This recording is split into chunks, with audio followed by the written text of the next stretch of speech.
All right, we're kicking this off. Going down the in progress items. The first one is opening this board to public. It's been decided that we're going to make this publicly available so that anybody watching this video, you can see the URL up at the top, or you can navigate through GitHub to find us. But you will be able to see the information on here. All right, that's a good enough summary.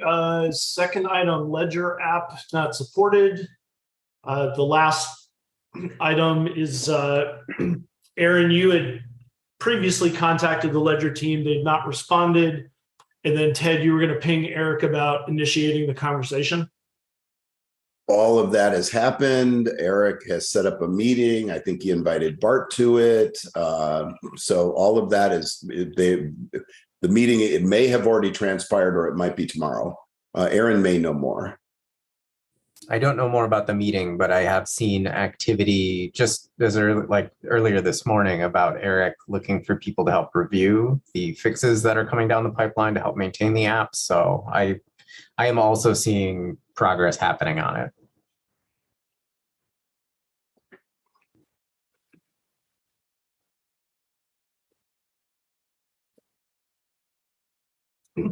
What is the next action on this item? Do we need to get an update from Eric or perhaps Bart on what the status is? We can do that. Why don't we, you and I can take that offline, Jeff, since they're in our organization. The status is they've now begun to meet and they've begun to start to work on how they will do the support for the application. So Eric and Bart are discussing how that support would work. That's the current status, and they either have met or will meet with that person. I think he's in Paris. The person they're meeting with is in Paris, and they're going to work through that and then figure out how that's going to work. I know that is at least the current status. They may have gone further than that, but maybe you and I need to check on that each week with Eric or Bart. I had intended to invite Bart to this meeting. Somehow the invitation fell off the meeting. I don't know how. I'm actually inviting him right now again. He could join, at least to introduce him. I don't know if it's something Eve wants Bart to do every week, but I thought maybe it might not be bad for Bart to join one call at least. So if he does join, that would be, he could give you a further update. Awesome. All right, Treasure Hardware, Lucas, you were going to contact Satoshi Wallet.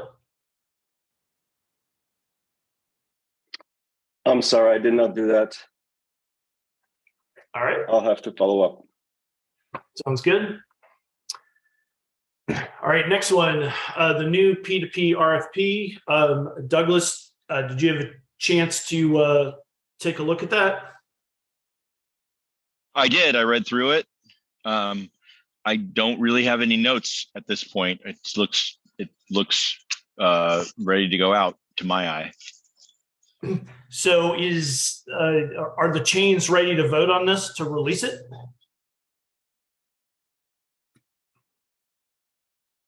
I would, for TELOS, I would recommend that we do it, but I need to talk to the other TELOS guys, but I see no reason not to. Yeah, I've sent it to our community. There hasn't been really much feedback on it. So I think we're ready from our side. Yeah, ready here as well. So is the idea to release these RFPs in piecemeal? So this one would be ready, we'd release this one, and when the others are ready one by one in piecemeal, basically we make them available. Is that the idea? Yes, yeah, we're trying to get them all out as soon as possible, but this one's ready to go, so we can start. Why delay? Yeah, I'm good with that. I was just asking for clarification. I'm good with that. Yeah. Then I would also say yes, I'm good with this. And on the P2P RFP, Eve, do you have the contact point from that Chinese university that was saying they intended to vote, or Eric? Jeff does, and it is through Francis. It's through Francis. Okay, because yes, we know that both OCI and that group want to vote. So then Jeff can get that to them early. We can publish it whenever Zach has his normal publishing schedule, but at least to the two that we know have said they are absolutely going to reply, we can get them on it sooner rather than later. All right, so let's have our formal vote. EOS? Yes. TELOS? Yes. Wax? That's a yes. UX? Yes. All right. Jeff to coordinate release. And yes, Ted, I will get that information over to the two companies that have expressed interest as soon as possible. Fantastic. Thank you, Jeff. All right, IBC governance. So we had a call on Monday to discuss these questions. I think we all agreed that the proposal for the domain structure was sensible, makes sense. We did ask. I did send the proposal and a few ideas there to Bart so that he can review it within ENF engineering, just to make sure that we're not going to run into any issues. There were a few like small edge cases, but it shouldn't affect. We probably should have one last call just to really formalize the process that we outlined like previously, which is basically each chain handles their own governance internally. And we probably just need to have some sort of point of contact, make sure that if there's any issue, we can get a hold of each other quickly so that any intervention can occur in a timely manner. But I think that's pretty much it from that standpoint. I don't think there's going to be much more than that to do with regards to governance. So for the follow-up meeting, would you like to propose this as a topic for Monday's standing meeting? Yes, if possible, that'd be great. Okay. The only other topic I believe that's competing with this is the new chain joiner. Is everybody else comfortable with bumping that and closing this topic down first? Yeah, well, I think we all had a conversation on this side anyway, that meaning on the IBC governance side, that this is something we need to get going ASAP, whereas new change joining is not a priority by comparison. We might still be able to. Note, we might still be able to like do both, because I think we're getting pretty close from a shared understanding about the IBC governance questions. So it might be done within the first half hour. I would leave another half hour to discuss other things. Possibly. My take is, I think we still, while we've got a lot of agreement, I would still like to see us have a documented process. I mean, we don't have to go into it, not hours, but I want to know what steps 1 through 5 are if there's a problem, even, with step 1 being recognizing there's a problem, but still it's going to take some time to put that together. I think that's my guess. These meetings always go longer than all the meetings I'm in go longer than I expect. I don't know what the common thread there is.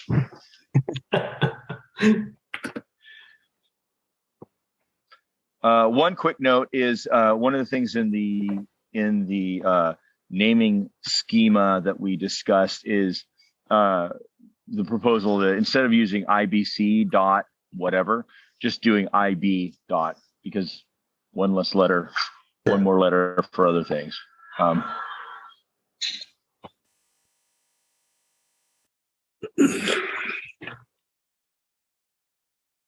right, is that it for that? Just down. All right, so adding new change to coalition, I think we just referenced that. There's not been that meeting yet. Potentially that will be a secondary topic on Monday if we finish early to start this conversation. If not, we can propose that for the following Monday. All right, reprioritization. So I left this on just to give a status. We talked about the P2P a second ago. That's out. The other 3 are still under requirements development. There is a point of clarification that I wanted to make sure I understood on the RAM limitations. There are existing proposed solutions out there. Was the request to essentially consolidate that and then write the RFP based on the existing known solutions, or was the RFP to essentially generate a new like blue paper type thing? This was supposed to be, I think, a POC or research, so that we have a better understanding of what would be a path forward to address RAM limitations. The solutions being proposed are workarounds more than like a comprehensive end-to-end solution to the RAM utilization model by the Antelope stack. And I think this particular RFP was to do the research and come up with definite proposed solutions to address these things. So in a way, it's like academic research, funded academic research, specifically Correct. Targeted with earmarked resources specific to finding solutions. Right. Right. Because what we did with Scalability Plus was informal, but this would be quite formal. Okay. Yes, and then there are just different buckets.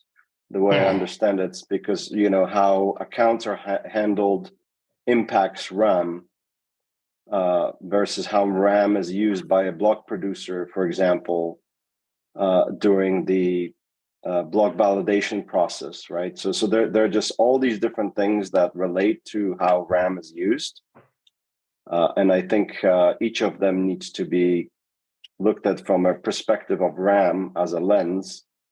But there may be different solutions addressing RAM constraint, but they would be targeting different systems.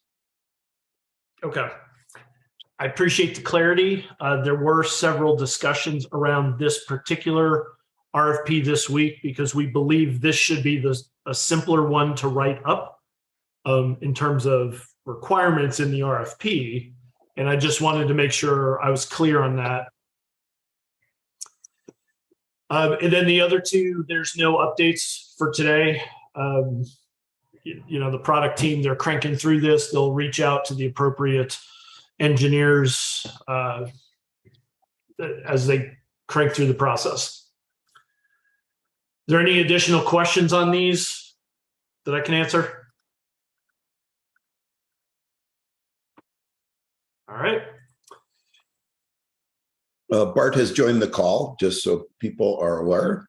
And at some point, Jeff, if you want to go back to that one item, he may have an update or not. Yeah, actually, let's do that now. So this is Bart. This is about the Ledger app not being supported, and I believe there's been a meeting that was set up, but we weren't sure if that meeting happened yet or if there was any status update that you might be able to. Yeah, the meeting did happen. Eric Passmore took that meeting. I was not able to attend it, so I don't have a play-by-play for what happened during that meeting, and I haven't had a chance yet to sync up with Eric. But it did happen. It happened yesterday. We should be able to have some information about that quite soon. And going back to the RAM RFP research, would it be helpful if I were to provide like a list of items related to RAM that maybe this group can then review and say, hey, yeah, those are the topics that would be part in scope, I guess, of getting answers? I think I would say 100% yes. Yes. Couldn't hurt. More is better Okay. at this stage. All right. So Right. I mean, remember, the end state of this, all of you will agree on the final requirements, which means the more input you have up front, the easier it is to get to consensus. So can you add a subtask then for me to complete this? Yep. So we can track it. Yep. And I'll work with our VPs to get a list.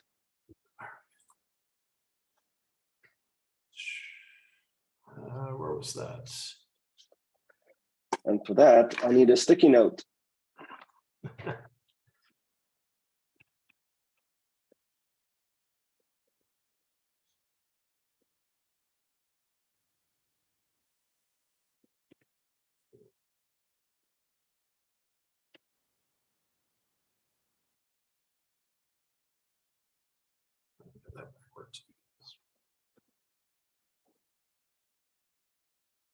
All right. Issue.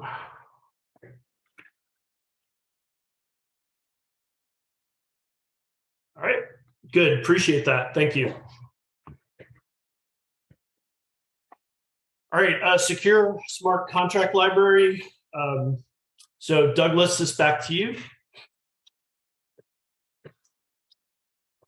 Yeah, thank you. I reviewed everything we had. It's a bit complex. I reached out to Ted. I reached out to you. I think were you the other person on this? I know there was at least one other person. Yeah. Did you see my telegrams back to you? I saw some, but I didn't see any in the last few minutes. So. Oh, nothing in the last few minutes. Yeah. So yeah, we discussed that. So yes, you and I were my take. Two. Go ahead. Okay. So since there was such a small number of people reviewing it, I wanted to give it an especially thorough look, and I did. I have some concerns. I think that we should talk to this group and get an understanding about why certain phases have the hours that they do. I guess is the easiest way to put that. There's some things that I just like to understand. I just have to hear a little bit of a justification for the amount of hours set out for things like does setting up the protocol and creating the initial smart contracts, when all of these are things that there are really good precedents for in Solidity that have been battle tested for quite a while, and I think there's a lot that we can do to have. I mean, I think the structure that evolved there is very likely that the structure we would evolve. So I wanted to talk about to the groups about why those costs were high, because those are also the highest costs. So my take is, I mean, I wish we could just vote on this. I know we're behind, but I would like to have a meeting with them. Yeah, that's probably the best thing to do. I did have a meeting with them because we just generally have been holding meetings at 9 a.m. on Mondays, which would be 6 a.m. your time and not realistic. Yeah. So I was able to do that. But I think, and honestly, I think it'd be good now that Bart is here for Bart to take my spot and be the review from ENF. So that, again, it's got another set of eyes on it. To me, the way they rationalized it, I understood it. I felt I could maybe press on some of their rates, but the hours, I didn't feel qualified to say, I think you can do that in 2/3 of those hours and be able to give a reason why. You feel you can do that, Douglas, by talking about how some of the things have been done on Ethereum. I think Bart would be better positioned to do that. Yeah, no. Yeah, I mean, Ted, you're great. Bart is also great. And I think in this specific issue, if he's willing to take it on, that he would be even more authoritative in either confirming or my concerns or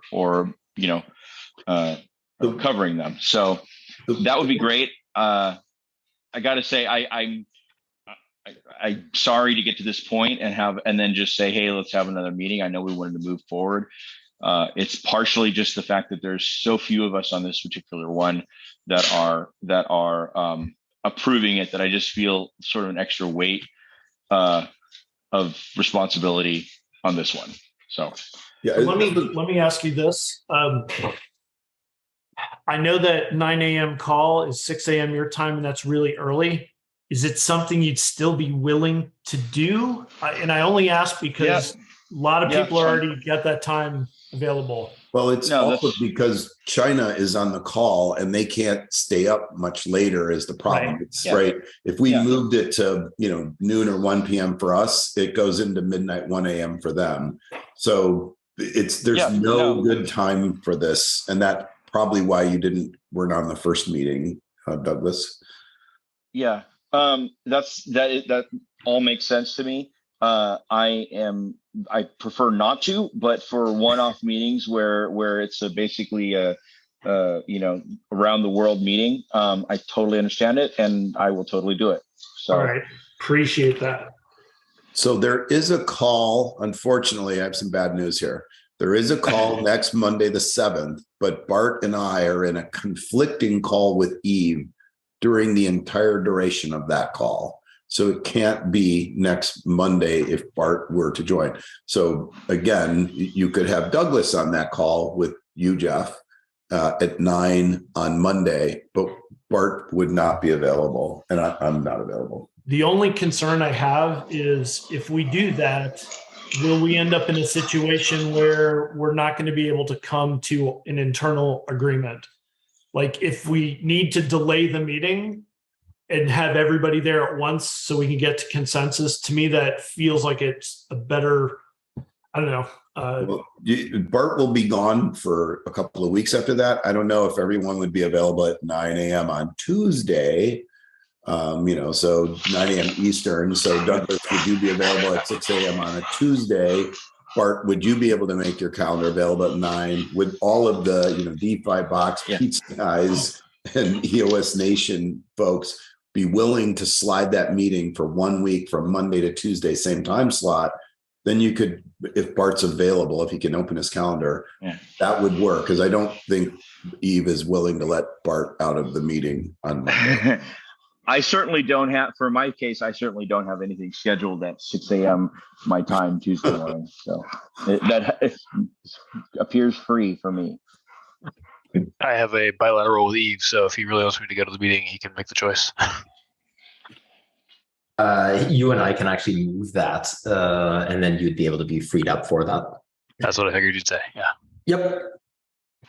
So now it's just trying to get all the people in China to move the meeting by a day. No problem, right, Jeff? Yeah, I'm on it. So I don't know about the meeting that Eve, Jeff, Eve, Ted, and Bart will be on. I wanted to call him Wyatt. So anyway, Bart will be on. But is there any chance that one could be moved so that we could all just use the standing meeting on Monday? No. Unfortunately, okay. Just no, thought I'd sorry. throw it out there. It's quite an important one, and we actually had to cancel other stuff in order to get everybody together for that one. Totally understand. I've just thrown out ideas. So Tuesday works for me if our friends in China can do that. Thank you, Douglas and Bart, both for being accommodating there. All right.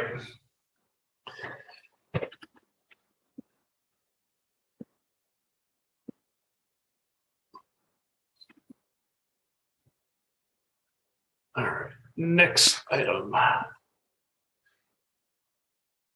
Developer onboarding and development workshops.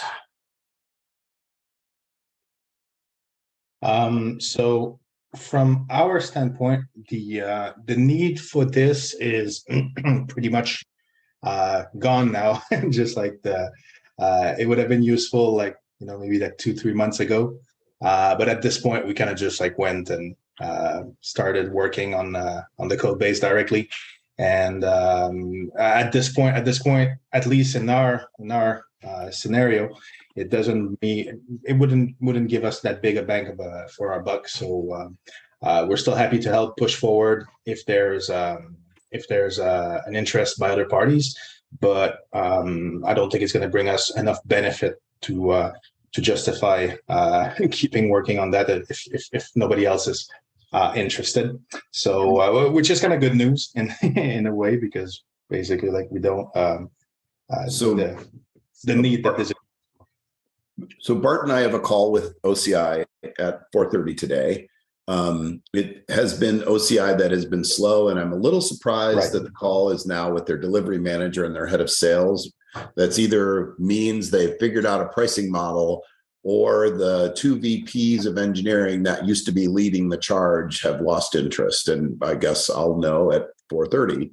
Obviously, we still have a number of new developers that were not well versed in EOSIO, so we still have an internal need to kind of bring people through a training program. And if that exists, it would then be, and we can get it agreed upon. They've always been willing to allow the chain to also put people through it. By next week, if it's the good news, meaning that they're going to tell me their pricing model, et cetera, I will be able to share that on this call. If unfortunately it's like, hey, we've realized this isn't what we really do for a living or something like that, I'll share that as well. Guillaume, you had been meeting with OCI kind of asynchronous to this. Had they given you any kind of indication on where they were heading? No, not really. And basically the discussion kind of took another direction as well. Pretty much for the same reasons that you outlined, like it was kind of slow, and they were still waiting on more decisions on their end.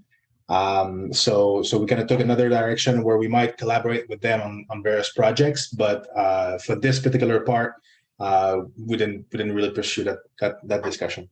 So the one thing, however, is that the ENF engineers, namely Eric and Matt, did at some point, like a few weeks ago, express the will to kind of do a one-time off, I guess, like, call it a webinar or maybe a Zoom call or something, where they would be essentially giving some overview of the code structure of the processes and whatnot that we would record and that we would make available to developers willing to go through the process. So of course that's all of this is subject to approval by ENF management, but they definitely are okay with doing this. So that could also serve as some sort of a initiative, I guess, to help alleviate these kind of issues moving forward.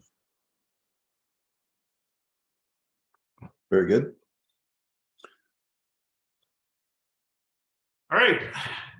Since we enjoy hearing from you, Guillaume, why don't you give us an update on Instant Finality and IBC? Absolutely. So happy to report that as of yesterday, the ENF has completed their internal review of the IBC contracts, and essentially everything is good to go. We have the auditor team lined up starting next week. So on Monday, I have a call with them to get the process started. So everything is moving along very nicely there. We contacted a number of teams to also help review and deploy the IBC proof server that we've built. So that's our milestone that is set for November 25th, if I'm correct. So for that one, we only so far had Yes Nation basically spend time on this. We got like a few other teams said that they were definitely interested, but they haven't spent the time just yet. So we will we'll make sure that we gently poke them and see if we can move that forward. There was as you and I discussed this eve, you suggested we get in touch with some of the Chinese teams, and I was just curious, like, was that for review purposes, or was that more for essentially decentralizing the infrastructure in preparation for the launch? Because it was more for review purposes. It was just to get different teams, and I guess I would open it up to TELOS Wax VPs as well. I guess UX as well, but basically it's always the same actors that kind of review, which is fine. But then it would also be great to have different people, because they might have different skill sets. They might be breaking different things, or they might have different hardware. They might, whatever it is. I think it would be great to have more people there, and also ultimately, especially for this, VPs will need to deploy and or make changes. I guess approve the changes, right, on respective change. So to have more of the VPs in general that are aware of what this is and how this is going to work is going to ultimately facilitate if there's a consensus upgrade and or if there's any kind of contracts to update, that type of thing. That makes perfect sense. And because of a lot of our VPs overlap anyways between the 4 chains, I would, outside of the list that I give you, I would also go to others as well. But the Chinese ones in particular was also so that, especially the technically proficient ones, if then there are questions afterwards, it's much easier to communicate with those in your time zone and language, basically space. And so I just figured just kind of more decentralized in that way as well. No, and I agree. And also, like the ones you recommended, I think are they've demonstrated very strong skills in applied cryptography, which this is kind of all about. So yeah, like this is pretty specific. So it's not even a DP thing at this point. It's just who's technically capable even of providing feedback on this, which, not to take away from VPs, but this is not really a VP thing. Correct. Yeah. Yeah. This is like a PhD in math or cryptography. Yeah. Right. So, and to your point, in general, decentralization means anyone can do it, but in practice, it still just does seem to be the same people doing it. So it's always good to try to push those limits back out and try and bring more people in. So, right. Well, in any case, we'll widen the net and try to see if we can get a few more teams involved. And there's another thing I would like to do now that the review has been completed. I would like to maybe schedule an open call up to a certain degree with some prominent developers in the community or those that actually expressed interest in building on top of the IBC solution, and have a kind of like deep dive and kind of like a open discussion about the protocol, about the proof format, about various concepts like that can also be recorded and made available to others. So I think it's a fairly I think as the ENF realized when they started looking into this, it's a pretty big bite, like pretty big chunk of stuff. Like there's obviously the smart contracts. There's 3 of them. There's the IBC server. There's the Lightproof DB that we built. There's the UI that uses all of that. And so that's a lot of moving parts that have been that we've been working on for quite a while now. So I think having some sort of a video recording of that initial discussion where people are asking questions that can eventually serve as a basis for an FAQ and help identify points where we might need more explanations and need more hand-holding for developers, I think it would be quite useful, and would also get like the kind of eyes that we want on that code. So obviously, like the ENF now will have has reviewed it. We're going to have the external auditor team to review it as well. But as you all know, these are typically very targeted pieces of blockchain infrastructure. So the more eyes we get on the code, and the more people review it and understand it, the better. So I'll be. So we'd love to get our that. internal blockchain team involved in the review, and also engage some of our VPs that help with that type of stuff in the past when we're scaling. So maybe I'll do what I'll do is I'll pick a few dates relatively ahead in the future, maybe like a month from now or something like that, and then I'll circulate like a doodle or something for people that may want to join, and we'll kind of try to find one date where we can get as many like developers in there, and I'll reach out to you guys so we can help spread the word and try to get some people to sign up for this. Mhm. And Is So there? is this? Please go I ahead. was going to ask if there's a repo and some sort of a architecture. Are there any sort of like architecture diagram artifacts and repositories that we could have? Let's say, like Wax blockchain team take a look at and review this stuff. yes, so Okay. as per our agreement, essentially, as milestones are completed and released, the relevant code is essentially set to be open source. It's not automatically open source because it's the decision of the coalition. But at this point on our end, we're happy to release it and open source everything. So pending the the payment for the milestone that we just completed. But then essentially within the next few days, I presume that's going to be taken care of. And then we're happy to just release that into the wild. So all the code will be available. We already have some documentation that's already written that can help understanding the whole process. And I think like anyone who's willing to put in the effort right now can get to the bottom of it. And I think with this recorded call, I think it will be a quite gentle introduction, and we'll give people a good starting point to Great. understand what's going on. Yeah. So is this essentially an AMA for an expert audience that is going to actually ask questions? And is that how you would imagine it? There definitely would be a section, like a portion of that call that would be something like an AMA.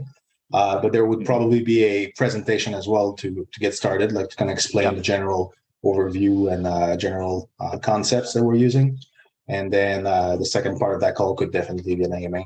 I think it would make perfect sense. But it's for this expert audience who are going to understand this and have good questions that we may not have come up with ourselves yet, or that are going to be recurring questions. I'm all for that. I think that it might, depending on what kind of response. Point. Like we would probably, it would definitely be made public, but I think it would be a good idea to also have a certain kind of like threshold for people joining, just so that we don't have people coming up with the 101 questions. And exactly. That's what I was leading to. I think we may want to, depending on what kind of initial sign up we get, we may want to try to invite or entice certain people to be there, just because it's going to be much more useful with those people. And it doesn't have to be a lot of people, as long as they're good quality people who ask probing questions. I mean, by good quality, I mean people who are well versed in these issues. Let me throw this out in the interest of time, because we're starting to get into some weeds. Guillaume, I actually contacted Adam offline, and he'll reach out to you about getting a list of potential invitees to set up for that meeting. Perfect. And then you can really get into the deep dive on this. Does that sound like the right plan? Yeah, and I'll circulate it also with the heads of the chains here, so they probably have their own pool of people they'd like to. So perfect. Yeah. One other thing on the previous point about the difficulty in finding expert level reviewers for the cryptography, or anytime it comes up in the future. I think we may find, if we don't have enough people internally, we may find we have to. It makes sense to go out, to hire somebody outside to review these. Some of these things are going to be hard, and I think although it's an additional cost, it would be important to have somebody who really, truly, deeply understands all these issues to make sure that they're all getting checked off properly. Like if you handed me an audit and said, this and that needs to be checked, I don't know where I would start. Like, isn't it? I don't know. And I think a lot of people fall into that.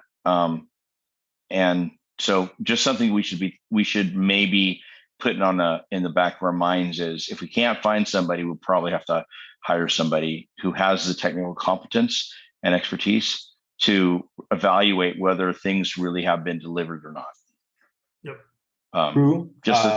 But here it's even more difficult because they need to understand cryptography and understand Antelope, both together to a very, very high degree. So that's a challenge. Like there's not a lot of overlap in that Venn diagram. All right. Right. We have about 12 minutes left. We probably have about 6 or 7 topics still to cover today.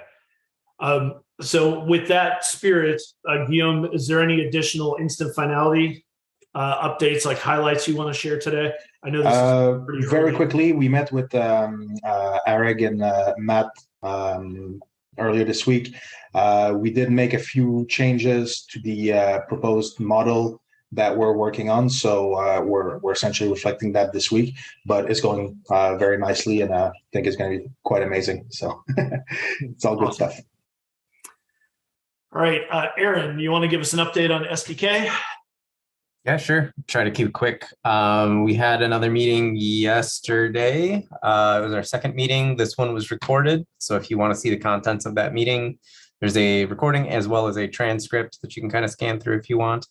Development has started on kind of the core components. In that meeting, we did go over the kind of reorganization of milestones, in which these core components are kind of the next step right now. We should have a branding presentation ready either for the next meeting or the meeting after that. We're trying to assemble everything that you may want to kind of see and feel the brand all at once. Yeah, so I guess that is kind of the short of it, and the sake of keeping it short. Perfect. Any questions for Aaron? All right, let's see, moving on. The documentation Antelope work group, I believe that's still on hold. Is that correct?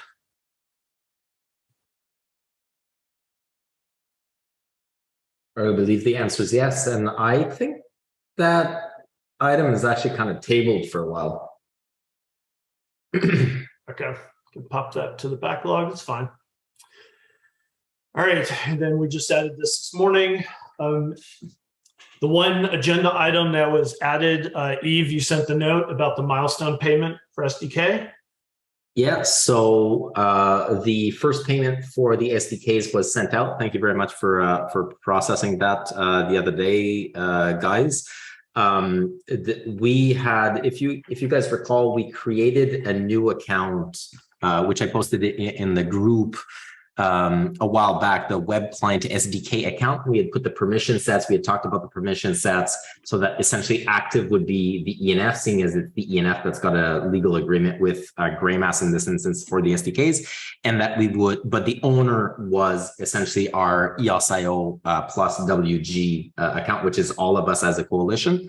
What we didn't do, so the account was set up, all of you signed on that to create it, the permission sets are created, etc. What we didn't do was twofold. One was to send a test transaction to make sure it works. And then once that test transaction was sent and we confirmed that the account is functional and such, which should be fine, then we transfer over the, I guess, entirety of what is earmarked for the SDK. So it's 1.3 million minus, I guess, 1.3 million and change minus the 42,000 that we just sent the other day. So those two items are still pending.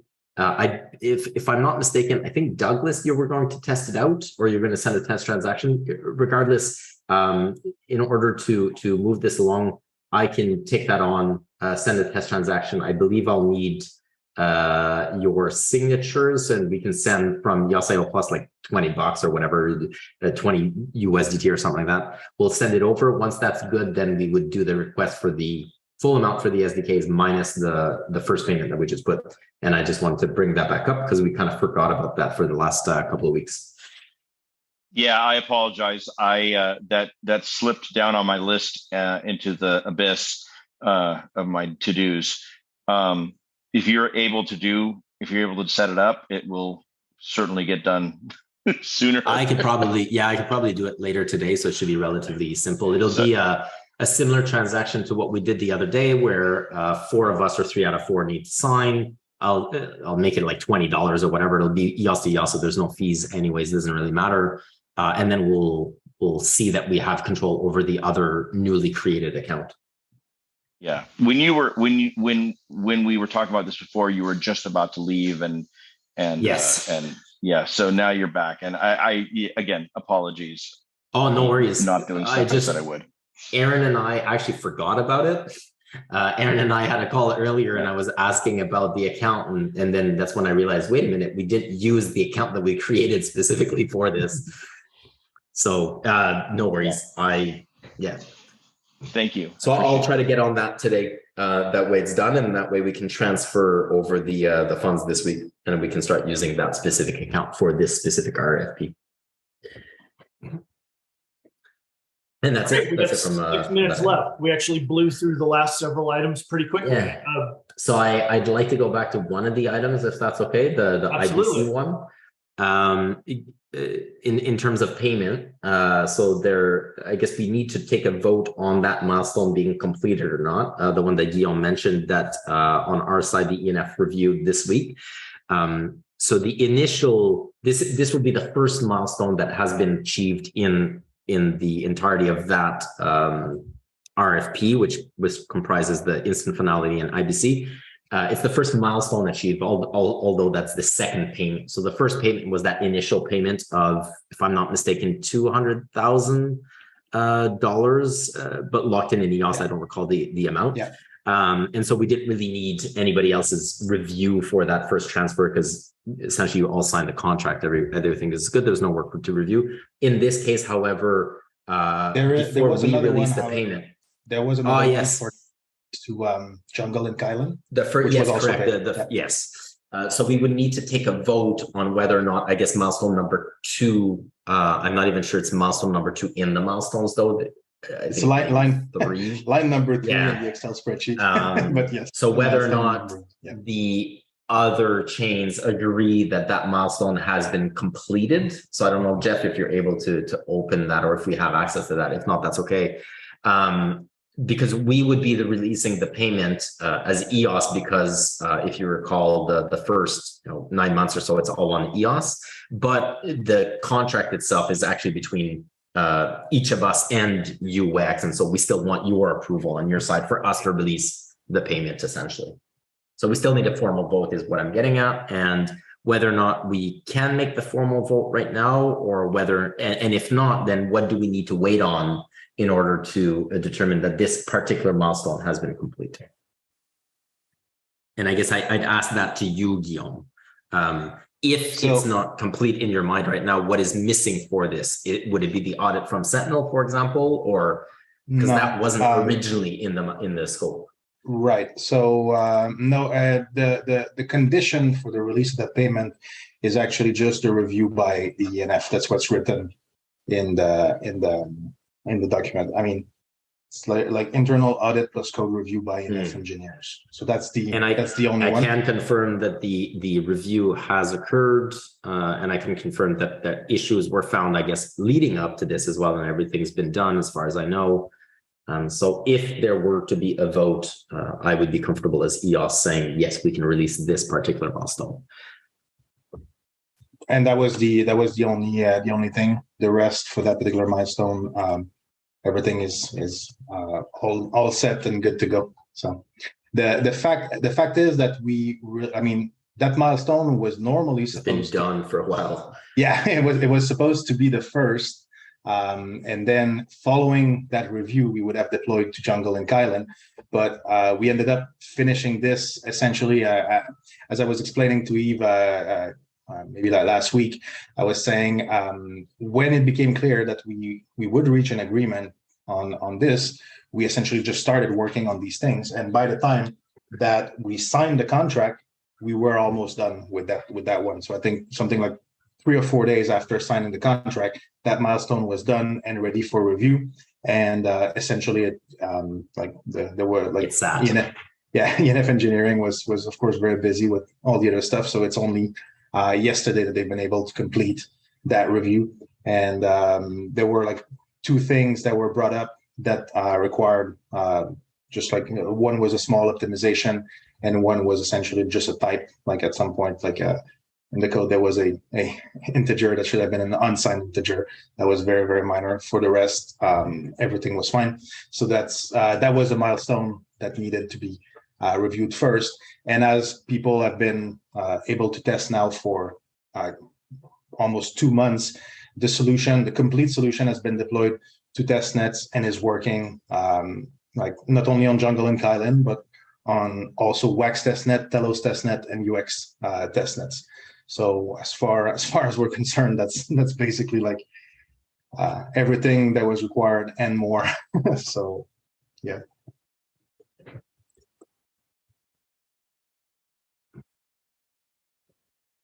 So I guess the question to TELOS and Wax is, do you have any objections with this payment going out, since the requirement was for ENF to review it and ENF is saying it's been reviewed? There's no objection from Wax. No objection here. Then Jeff, can you just record? We can do a formal vote. EOS votes yes. TELOS votes yes. Yeah. Yeah. Same for Wax. And so we'll coordinate that payment, Guillaume. And for reference, there's a few milestones that'll be coming out very quickly, one by one. So in terms of, I don't recall which numbers, but I think it's like milestone 2, 5, and 6 are going to be released or brought up for a vote. And I think we just did number 2, let's say, in the next couple of weeks. And that tallies roughly 500,000 EOS. I think it's 497,000 EOS and change. So UX is going to be getting, I think it's in total 5 milestones that will be complete after those are done, or 4 or 5 out of the, I think 9 original ones, or 6 original ones for IBC. Yeah.